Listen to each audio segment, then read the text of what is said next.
Nagsimula ang White Ribbon March sa misa sa EDSA Shrine. Napuno ng kulay puti ang misa na pinangunahan ng 2 obispo at maraming pare. Ang sermon ni Kidapawan Bishop Colin Bagaforo umikot sa self-centeredness o pagiging makasarili na dahilan anya ng korupsyon. Ang taong tunay na nagmamahal ay hindi magnanakaw sa kapwa. Ang tanong, sino ba talaga ang iniuna mo? Ang sarili mo o ang Diyos at ang kapwa? Mahalaga pa rin na nakikita ng mga kinauukulan na meron pa rin tumututol sa mga kawalanghiyaan nila. Katahimikan natin, lalong lumalala ang kawalanghiyaan ng mga walanghiyang yan. Lahat ng sangkot! Dapat managot! Matapos ang misa, umusad na sa EDSA ang mga kasali sa marcha. Bitbit nila ang mga karatula ng kanilang panawagan at mga maskara ng katiwalian. Nagmamarcha sila mula doon sa EDSA Shrine, papunta ng People Power Monument. Ang nasasakop nila ngayon, isang linya ng EDSA. Kaya kung makikita po ninyo, isang linya na rin nadadaanan, nakabarikada naman po yung mga pulis dyan. Ang sigaw ng mga nagrarally kontra korupsyon. Yung iba sa kanila, kita nyo, may suot pang mga maskara ng buhaya, ng baboy. Ang sabi po ng organizer nitong White Ribbon March, sa tansya nila, nasa 3,000 sila ngayon na nagmamarcha dito sa EDSA.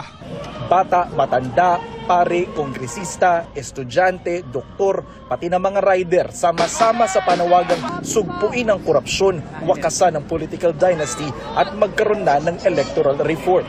Yung aming lugar ay patuloy pa rin binabaha, kaya danas yung hirap dahil sa mga malawakang pangungurakot. Meron kaming binuo na doctors opposed to corruption. Alisin ang VAT sa lahat ng mga gamot. Lagi ko kasing iniisip yung future ng next generation. This is my way of helping them achieve their dream. Sumasama ako kasi gusto kong mapakinggan yung mga hinaing nila. Sabi ni Bishop Bagaforo, ang kanilang programa ay bukas sa lahat ng kulay. Kaya nga raw white ang kulay ng kanilang kampanya. Inibitahan din daw nila ang iba't ibang relihiyon. May signature campaign din para sa People's Initiative na bersyon ng Anti-Political Dynasty Bill. Nasa White Plains Avenue sa Quezon City ang entablado kung saan isinagawa ang programa para sa White Ribbon March. Ang prayer rally na ito ay inorganisa ng Interreligious Leaders Council for National Transformation na binubuo ng mga Katoliko, Evangelic, Protestante at mga Muslim, kasama ang ilang civil society organizations. Lumahok sila sa trillion peso march noong nakaraang taon at sa pagunita sa EDSA People Power Anniversary noong Pebrero, pero hindi nila sila kontento sa aksyon ng gobyerno para panagutin ang mga sangkot sa maanumalyang infrastructure projects. Mabagal ang pag-usad at parang dinidribble lamang, nandun ang ating pakiusap. Nandito na yung taong bayan. At ang maganda nito, ang panawagan namin bilang mga Pilipino, magkaisa tayo. Ang White Ribbon, ito ay simbolo ng malinis na konsensya, simbolo ng katotohanan, simbolo ng ating paninindigan. Base sa pag-aaral ng Social Watch, may katiwalian pa rin umano sa 2026 national budget dahil sa mga questionabling items na nakita nila. Natukoy namin ang humigit kumulang 319 billion na questionableng pondo sa mga infra projects. Dahil nabuking ang paggamit sa tinatawag na unprogrammed appropriations, mayroong mga flood control project na tila pinalitan lamang ang pangalan at ginawang farm-to-market roads. Nasa rally ang mga dating kongresista mula sa mga progresibong grupo gaya ni Lisa Masa, Franz Castro, Teddy Casino sa Turo Ocampo. Nandito rin si dating Chief Justice Maria Lourdes Sereno. Pero bawal magsalita ang mga politiko at opisyal ng gobyerno sa entablado ayon kay Bishop Efraim Tendero. Kami po ay naririto naniningil sa mga opisyalis ng pamahalaan anuman ang kanilang posisyon o partido na managot sa kanilang mga kilos at gamitin ang kapangyarihan para sa kapakanan ng bayan. Ang isang grupo ng kabataang ito, bumiyahe raw ng 8 oras para lang lumahok dito sa White Ribbon March. pinili nilang magsuot ng itim sa halip na puti. Hindi po kami maka-Duterte, hindi po pa kami maka-BBM. Nandito po kami para po sa mamamayan. Nandito po kami para iparamdam po sa lahat dito na wala po kaming kinakampihan o wala po kaming ini-idolize. Ito ang Nagsimula ang White Ribbon March sa misa sa EDSA Shrine. Napuno ng kulay puti ang misa na pinangunahan ng 2 obispo at maraming pare. Ang sermon ni Kidapawan Bishop Colin Bagaforo umikot sa self-centeredness o pagiging makasarili na dahilan anya ng korupsyon. Ang taong tunay na nagmamahal ay hindi magnanakaw sa kapwa. Ang tanong, sino ba talaga ang iniuna mo? Ang sarili mo o ang Diyos at ang kapwa? Mahalaga pa rin na nakikita ng mga kinauukulan na meron pa rin tumututol sa mga kawalanghiyaan nila. Katahimikan natin, lalong lumalala ang kawalanghiyaan ng mga walanghiyang yan. Lahat ng sangkot! Dapat managot! Matapos ang misa, umusad na sa EDSA ang mga kasali sa marcha. Bitbit nila ang mga karatula ng kanilang panawagan at mga maskara ng katiwalian. Nagmamarcha sila mula doon sa EDSA Shrine, papunta ng People Power Monument. Ang nasasakop nila ngayon, isang linya ng EDSA. Kaya kung makikita po ninyo, isang linya na rin nadadaanan, nakabarikada naman po yung mga pulis dyan.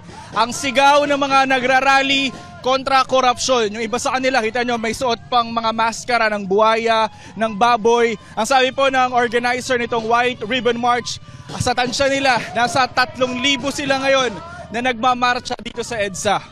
Bata, matanda, pare, kongresista, estudyante, doktor, pati na mga rider, sama-sama sa panawagang sugpuin ang korupsyon, wakasan ang political dynasty at magkaroon na ng electoral reform. Yung aming lugar ay patuloy pa rin binabaha, kaya danas yung hirap dahil sa mga malawakang pangungurakot. Meron kaming binuo na doctors opposed to corruption. Alisin ang VAT sa lahat ng mga gamot. Lagi ko kasing iniisip yung future ng next generation. This is my way of helping them achieve their dream. Sumasama ako kasi gusto kong mapakinggan yung mga hinaing nila. Sabi ni Bishop Bagaforo, ang kanilang programa ay bukas sa lahat ng kulay, kaya nga raw white ang kulay ng kanilang kampanya. Inibitahan din daw nila ang iba't ibang relihiyon. May signature campaign din para sa People's Initiative na bersyon ng Anti-Political Dynasty Bill. Nasa White Plains Avenue sa Quezon City ang entablado kung saan isinagawa ang programa para sa White Ribbon March. Ang prayer rally na ito ay inorganisa ng Interreligious Leaders Council for National Transformation na binubuo ng mga Katoliko, Evangelic, Protestante at mga Muslim, kasama ang ilang civil society organizations. Lumahok sila sa trilyon-peso march noong nakaraang taon at sa pagunita sa EDSA People Power Anniversary noong Pebrero, pero hindi nila sila kontento sa aksyon ng gobyerno para panagutin ang mga sangkot sa maanumalyang infrastructure projects. Mabagal ang pag-usad at parang dinidribble lamang, nandun ang ating pakiusap. Nandito na yung taong bayan. At ang maganda nito, ang panawagan namin bilang mga Pilipino, magkaisa tayo. Ang White Ribbon, ito ay simbolo ng malinis na konsensya, simbolo ng katotohanan, simbolo ng ating paninindigan. Base sa pag-aaral ng Social Watch, may katiwalian pa rin umano sa 2026 national budget dahil sa mga questionabling items na nakita nila. Natukoy namin ang humigit kumulang 319 billion na questionableng pondo sa mga infra projects.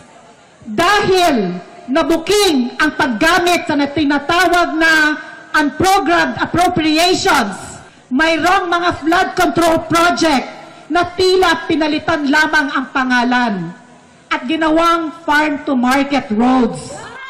Nasa rally ang mga dating kongresista mula sa mga progresibong grupo gaya ni Lisa Masa, Franz Castro, Teddy Casino sa Turo Ocampo. Nandito rin si dating Chief Justice Maria Lourdes Sereno. Pero bawal magsalita ang mga politiko at opisyal ng gobyerno sa entablado ayon kay Bishop Efraim Tendero.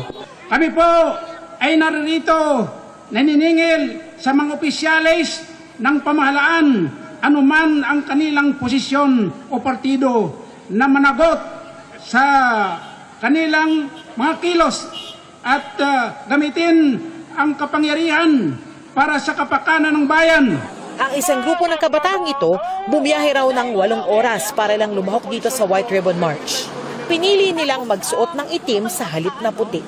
Hindi po kami maka-Duterte, hindi po pa kami maka-BBM. Nandito po kami para po sa mamamayan.